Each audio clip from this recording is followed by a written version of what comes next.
நீங்கள் ஒரு ஊருக்கு செல்கிறீங்க அப்படின்னா அந்த ஊருக்கு செல்கிற இடங்களில் வச்சுருக்கிற ஒவ்வொரு மைல்கல் அந்த போர்டு எல்லாத்தையும் பாருங்கள்.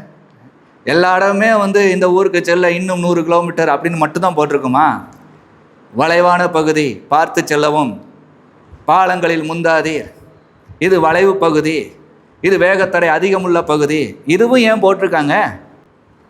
நீங்கள் சேதாரமின்றி போகணுமானா அந்த வளைவு பகுதியில், அந்த வேகத்தடை பகுதியில் அதையெல்லாம் பார்த்து புரிஞ்சு எந்த நேரத்தில் எவ்வளோ ஸ்பீடில் போகணும், எந்த இடத்துக்கு எவ்வளோ ஸ்பீடில் போய்கிட்டு இருக்கணும், மற்ற இடத்துல எவ்வளோ வேகத்தை குறைக்கணும், எவ்வளவு பொறுமையாக செல்லணும், எவ்வளவு எச்சரிக்கையாக செல்லணும்.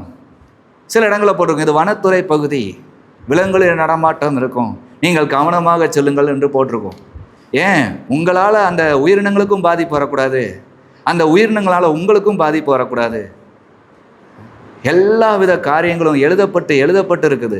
அதை பார்த்து இல்லை அதை ஏற்கனவே ஒருவர் சொல்ல கேட்டு போகிறவங்களுடைய வாழ்க்கை ஜெயமாக போயிட்டு ஊருக்கு போயிட்டு வந்துதாங்க.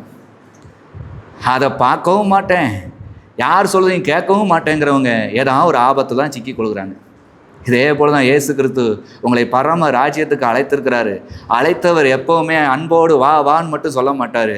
கொஞ்சம் இரு, இந்த இடம் கொஞ்சம் வளைவு, நீ கொஞ்சம் கவனமாக இரு, இந்த இடத்துல ஒரே கூட்டமாக செல்ல முடியாது, 1-2 பேராக வாங்க, இது இடுக்கமான வாசல், வருகிற நீங்கள் முதலாவது உண்மையாக வாங்க அப்படின்னு அழைக்கிறவராக தான் இருப்பார்.